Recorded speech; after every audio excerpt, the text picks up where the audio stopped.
Hi, this is Terry. Welcome to Snowdrops Sunsets. This video today is about how to create a healing environment externally. I've done videos before and mentioned how important it is to have a healthy healing environment so you can heal and go through the process. But actually, if you've never experienced that, or if you've been stuck in, trauma or with ill health for a long time, you might not necessarily know what that is. So I'm going to do two videos. This one is about external environment, and I'll do another one about internal environment. So, and it's all holistically and natural. So everything I'm going to talk about is going to be a holistic view and things that you should be able to do naturally, easily, and for free. So in order to create a healing environment, it may well be that you have to find a space dedicated for that. I know that's not always possible. Obviously everybody's situation is going to be different. Everybody's what is going to be different. The why is really important. The reason why we need a healing environment is because then we allow the magic in nature, we allow our bodies to be able to relax, rest, and start to recuperate. And it'll actually, once we're in a healing environment, we can actually start the process of really healing ourselves. If we're not in a healing environment, we can potentially be re-traumatizing ourselves again and again. And when you're in that sort of situation, it's really hard to heal. In fact, you can't. When your body's stressed, when you're anxious, when you're worried, you actually can't heal. All you're doing is perpetuating the cycle and making your situation worse. Obviously, if anybody's facing any situations that are abusive or anything like that, it's really important that you try and find a way to get out of that situation, and potentially you might need to get support for that. I can't give, specific guidance and advice because we don't know, like I said, what your situation is. But it can physically be that you have to move, that you have to take yourself out of an environment and put yourself somewhere else. If that's not possible, create a space in the environment you're in, or start to adapt the environment you're in. So if you're single, or whatever situation, if you're living alone in a room, start to actively change that particular environment. If you're sharing, if you're living with other people and there's maybe a space that's not used so much, you could potentially use that space. But the goal of the environment is to try and lower your stress levels, to make a space where you feel comfortable and you feel relaxed so you can allow the healing process to begin. So the what that is going to look different for everybody. What's a healing environment for me might be a very different healing environment for you. I love plants. I got lots of plants in my healing environment. I love rocks and crystals. I have lots of rocks and crystals in my healing environment. I like antique furniture. I like finding old furniture, and that sort of environment works for me.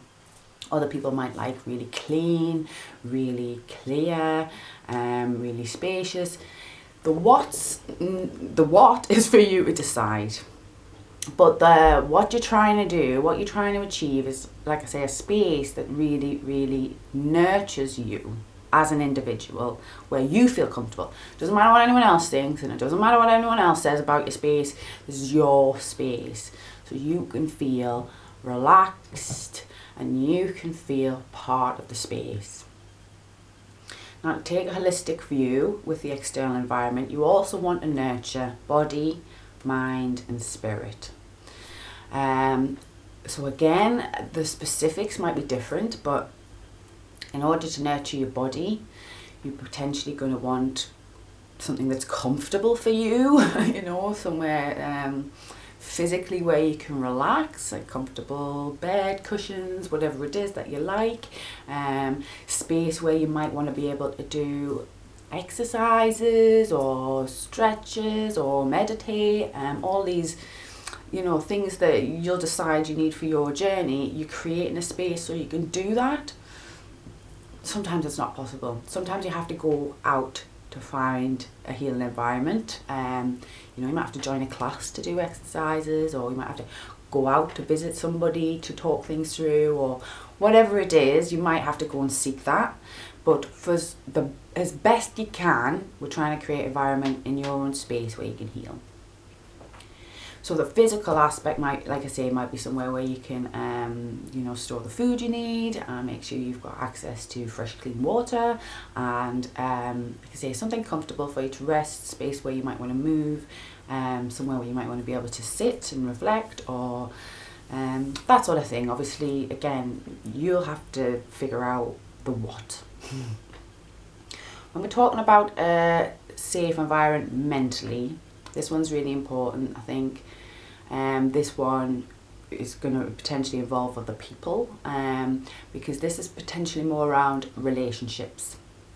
Other people can have a big impact on our mental health, and if you're in a space where you're not being nurtured, or the words that you're constantly hearing on negative reinforcement are actually damaging, you know, abusive, and even, you know, people nitpicking at you, all of this sort of thing, it's going to affect your mental health. And actually, when you're wanting to heal, especially if you have mental health distress, you kind of want to eradicate that as much as possible. So I'm not saying get rid of all the people out of your life. That's your choice. If somebody's abusive towards you, I would consider it for sure. But setting boundaries, starting to set boundaries with people, and just explain, look, I really want to spend some time nurture myself and getting well. You don't have to use my words. I want to get well, you know, and I would really appreciate it if you didn't speak to me unless you could speak to me in a positive manner. Having people physically around you that can do that naturally is really important. Our brain, we have a really important, I can't remember the names, I don't remember the names, but there's a part of our brain that is built up of our core beliefs. And these core beliefs are made up of inputs. Sometimes it's from ourselves, but a lot of it's from inputs from other people. And it's people we're intimate with. So parents, spouses, best friends, counsellors. And anything these people say, doesn't matter if it's positive or negative, it has more weight in our brain. And our brain thinks, well, they're important in my life. I see them a lot. I respect them a lot. And I want, you know, validation or whatever from them. I'm going to take all that information. And this is often that, the voice, you know, that negative voice. Like for a long time I had repeated my mother's voice in my head, things that she would say, and, you know, that's what your brain kind of chucks at you to try and keep you, well, it's trying to keep you safe, but it's effectively, if that's not productive, it can actually keep you trapped in your distress. And the way I figured this out is when I actually I had some really good counselling at one point, which I really needed. And I was thinking on a topic that had spun around in my head for a long time. And then all of a sudden, the counsellor's voice popped in my head. And because she had said something completely contradictory that was a healthy instruction or consideration for me to think of. It was something simple like, that wasn't your fault. I thought, how come she's in your head? And I did lots of research and I figured out that's what it is. These really intimate relationships are so important that that's effectively the messages that we hold on to that kind of shape our behaviours and our core beliefs. So it's really important that the people around us, if they can't respect, you know, and nurture us, we set boundaries that they can't be around us during this healing phase. I mean, I'm not telling you what to do, you can decide for yourself, but sometimes it is just a matter of expressing yourself and saying, look, I really can only take positive, respectful comments at the minute, or even asking direct questions to try and get that moving, like, what is it you actually like about me, or how do you imagine if I was really healthy, how would that look for you? I don't know, just trying to shift the relationship so that anything that you are hearing externally from other people as much as possible is affirming. It's affirming that you are worthy, that your, trauma is not your fault, that you deserve healing, all this really positive reinforcement that is true actually gets in your brain. Because you can do affirmations and things like that, and I could talk about that in the other video, for yourself, which would be creating an internal environment, but externally, it's what we hear from other people. So while you're in a healing process, it's really important that you can try and limit the input, particularly from your intimate relationships. And that can take a bit of bravery, but it's a very important part of the process. And like I say, if you really need to cut some people out of your life, long term or short term, that's your choice, but it can be vitally important to the process. When you're creating your healing environment externally to nurture your spirit, this is a very different, it's a very different thing. It's potentially something that people don't consciously consider.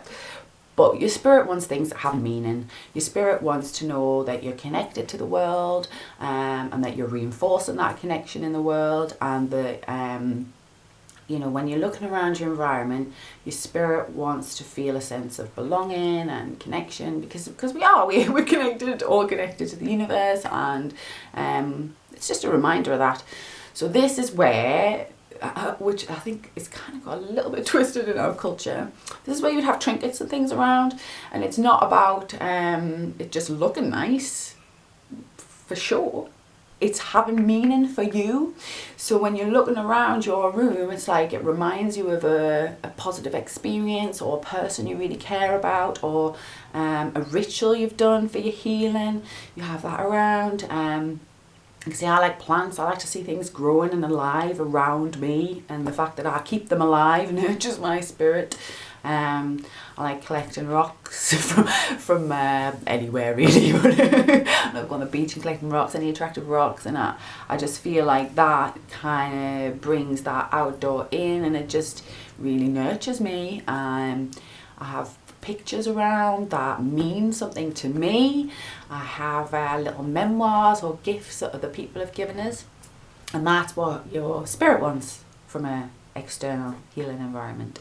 It's also really important to do the opposite. If there's something that you're looking at that you hate, you really don't like it, or it's a really bad memory connection, or it's from an ex that treated you really awfully and you're just keeping it because you don't want to get rid of the stuff, get rid of it all. Like, there's no point keeping a material item that doesn't either have a function.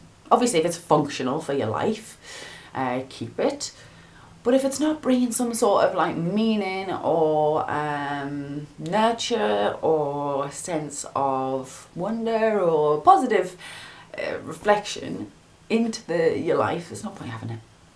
And the other thing is, for your spirit, it might be just what you want to express in the world, something you're really into, obviously I like doing art, so I have my art around. I like to do photography. I used to be a professional photographer, so I have some of my photography around. Expressions of yourself that you are proud of, that when you look at, that you feel, I like that, and I did that, I created that. If you don't have these things, go and look for them. It's part of the journey, and it's a really enjoyable part, like especially if you have to create a whole new environment. Just go and looking for things in places that you really enjoy, that just bring you some sort of pleasure, and bring them into your environment. And then the idea is then you've got this external space that's calm, that you're not re-traumatizing yourself in, that you look around and you feel a sense of belonging in the world, and you feel proud of yourself, and you feel at peace. Then the healing process can begin. I hope this video has been helpful. Thank you very much for joining me and listening all the way through. I really, really appreciate it if you can like the video and subscribe. I'm new to YouTube, and to be honest, I really just want to get information out that can potentially be helpful, information that I would love to have heard that wasn't available on my healing journey. And just because of the algorithms and stuff on YouTube, until people respond, it doesn't really show the people. Really open to comments. If you've got any comments you want to put in the comment box, feedback, suggestions for other videos, questions, I'll try my best to answer them and everything, and just build a little community around healing. We all suffer in the world, and I genuinely think we can all respect each other enough to nurture each other's healing environments, and that is another part. I forgot about that one. That's another great part of creating an external healing environment now, is online, because there's access to all these online communities. It might be that the people actually around you and in your physical realm, aren't into the same things, or not in the same phase in their life, or they're not on a healing journey. But now we have the internet, you can find places and spaces where people are, and then you can use that as a tool just to reinforce your journey and gather more information, and definitely benefit your healing journey. And being discerning about that, joining the right sort of groups, or having asking questions that are supportive, and finding the right channels like this one, subscribe, and using social media for example, can be a really beneficial and free way to help you create your external healing environment. Hope you've enjoyed this video, and thank you. Bye.